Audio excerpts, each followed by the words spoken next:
लेकिन जो इतनी बड़ी तादाद में पीछे धूप में तप रहे हैं, शायद वो मुझे देख नहीं पाते होंगे, शायद मेरी आवाज भी पहुंचती होगी कि नहीं पहुंचती होगी, लेकिन वो तपस्या कर रहे हैं। मैं सबसे पहले उनको जो ये असुविधा हो रही है, इसके लिए क्षमा मांगता हूं। और दूसरा, मैं आपको विश्वास दिलाता हूं कि आप जो ताप में तप रहे हैं, मोदी आपकी इस तपस्या को बेकार नहीं जाने देगा। मैं विकास करके ये प्यार को सवाया करके लौटाऊंगा।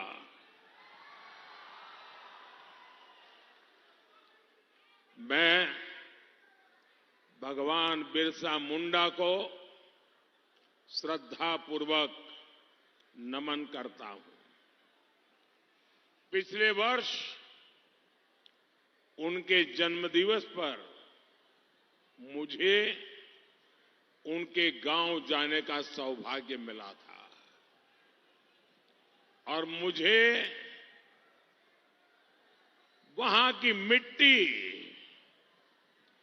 माथे पर चढ़ाने का गौरव प्राप्त हुआ था। लेकिन मैं सिर्फ आपकी सेवा में जुटा रहता हूं। आपको याद होगा, मैंने स्वच्छ भारत अभियान शुरू किया तो कांग्रेस और इंडी गठबंधन वाले कहने लगे, झाड़ू लगाने से क्या होगा, शौचालय बनाने से क्या होगा। आज गांव-गांव देखिए, हालत बदले हैं। मैंने जब मोबाइल का डेटा सस्ता किया, गांव-गांव में कॉमन सर्विस सेंटर खोले, जब हर गांव तक इंटरनेट पहुंचाने की ठानी, तो ये जामुन वाले और कांग्रेस वाले कहते थे, गांव वालों को इसका क्या फायदा, गांव वाला तो अनपढ़ है। आज मेरे गांव का युवा सोशल मीडिया का हीरो है।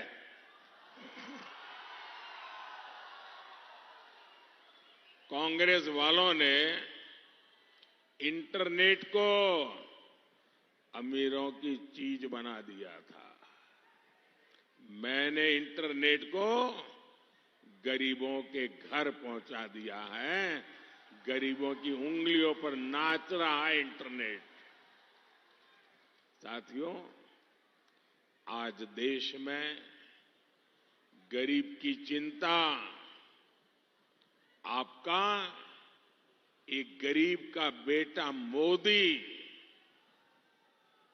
वही कर रहा है।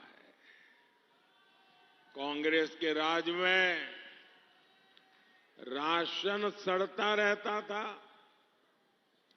आदिवासी क्षेत्रों में बच्चे भूख से मरते थे और कांग्रेस अनाज गोदामों पर ताला लगाकर बैठ गई थी।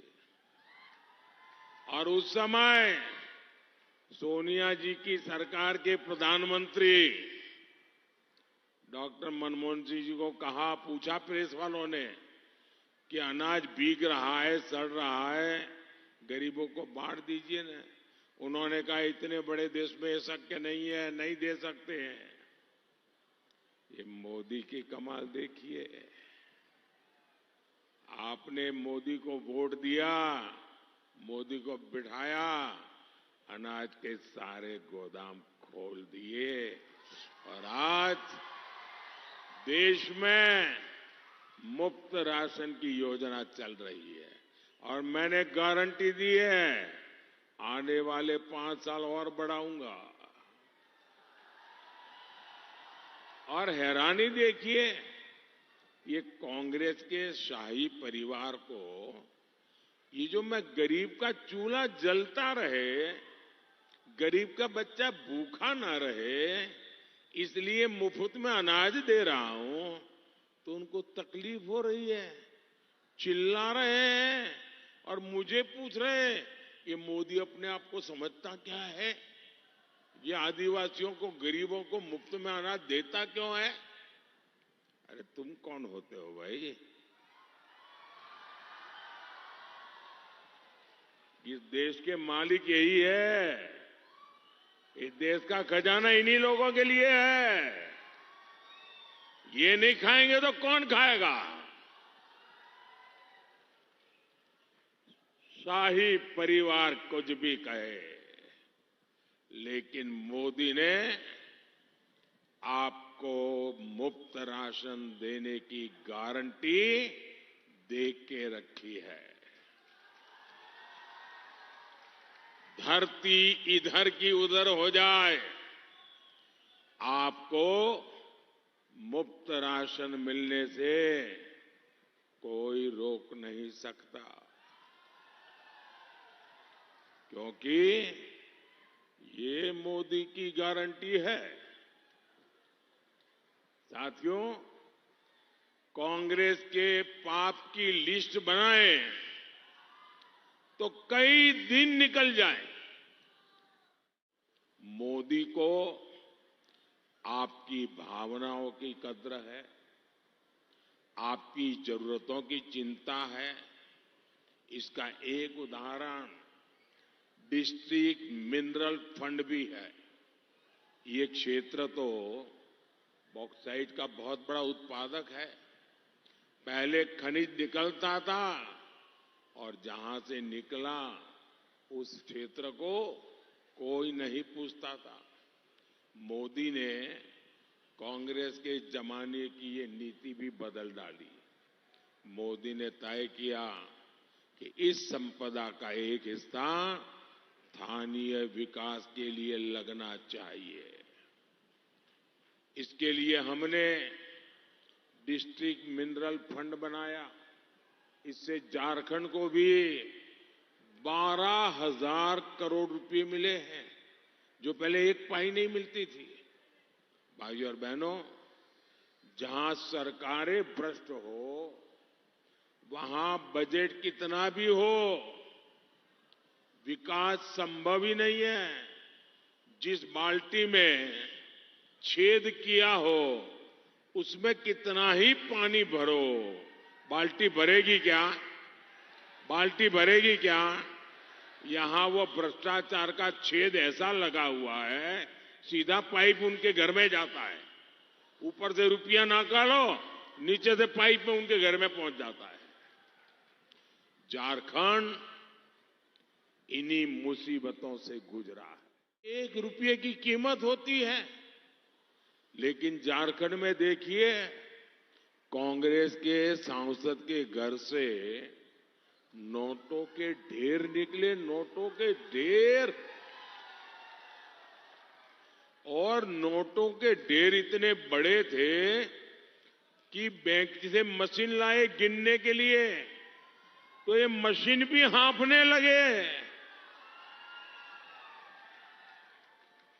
मुझे बताइए भाई बहन, ये पैसा किसका है? ये आपका है कि नहीं है? ये पैसा आपका है कि नहीं है? ये पैसा आपके पसीने का है कि नहीं है? ये पैसा आपके हक का है कि नहीं है? किसने उनको चोरी करने का अधिकार दिया भाई? एक मुख्यमंत्री भ्रष्टाचार के गंभीर मामलों में जेल में बंद है। अब आप मुझे बताइए, कोई आपके घर में चोरी कर जाए तो आप उसको सजा चाहेंगे कि नहीं चाहेंगे? अगर आपके घर में चोर घुस जाए और आपका कुछ लेकर के चला जाए, तो आप उसको पकड़ना चाहते कि नहीं चाहते हैं? आप चाहते कि नहीं चाहते उसको सजा मिले? चाहते कि नहीं चाहते? अगर आपके घर में कोई चोरी कर जाए, उसको जेल भेजना चाहते हैं, तो ये झारखंड भी तो आपका घर ही है ना। ये झारखंड आप ही का है ना। उसमें कोई चोरी कर जाए तो वो जेल जाना चाहिए कि नहीं जाना चाहिए? सजा होनी चाहिए कि नहीं होनी चाहिए?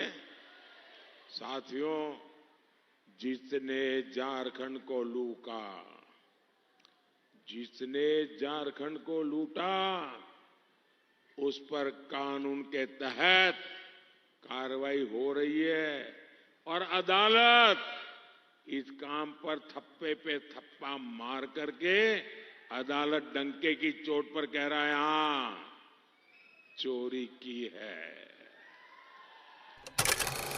चोरी की है। भाइयों बहनों, मोदी का एक ही संकल्प है, भ्रष्टाचार हटाओ।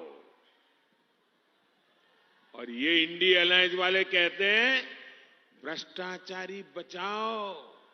वो रैलियां करते हैं, किस चीज के लिए करते हैं? नौजवानों को रोजगार मिलेगा, इसके रैली नहीं। कारखाना खुलेगा, इसके लिए रैली नहीं। किसानों का भला होगा, उसके लिए रैली नहीं।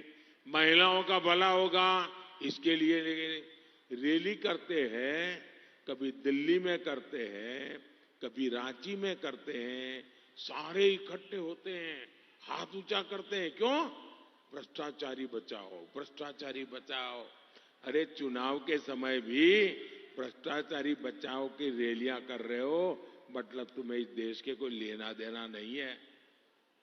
भाइयों बहनों, मैं आपको गारंटी देता हूं, आने वाले 5 साल में ऐसे सभी भ्रष्टाचारियों पर कानून का डंडा चलेगा, चलेगा, चलेगा। सबका साथ, सबका विकास की बात करती है। भाजपा सरकार की नीतियों में किसी के साथ भेदभाव नहीं होता, लेकिन कांग्रेस को ये करना ही नहीं है। समझने का तो सवाल ही नहीं उठता है। आप देखिए कैसे कैसे खेल खेल रही है कांग्रेस। इंडी गठबंधन वाले खुद एससी, एसटी, ओबीसी को आरक्षण का जो हक मिला है ना, उसमें डाका डालने का प्लान कर रहे हैं। उसमें से चोरी करने का खेल चल रहा है। जब संविधान बना था 75 साल पहले, तब सबने मिलकर तय किया। तब तो हमारे में से बहुत लोग हैं जो पैदा भी नहीं हुए थे। उस समय तय हुआ था, बाबा साहब आंबेडकर ने तय किया था कि हमारे देश में धर्म के आधार पर आरक्षण नहीं होगा। दलितों को, आदिवासियों को, पिछड़ों को संविधान के तहत आरक्षण मिलेगा। लेकिन कांग्रेस आपका हक छीनकर, संविधान को तोड़ मरोड़ कर मुसलमानों को आरक्षण देना चाहती है, आपका हक लूटना चाहती है। और इसलिए बहुत सतर्क रहने की जरूरत है।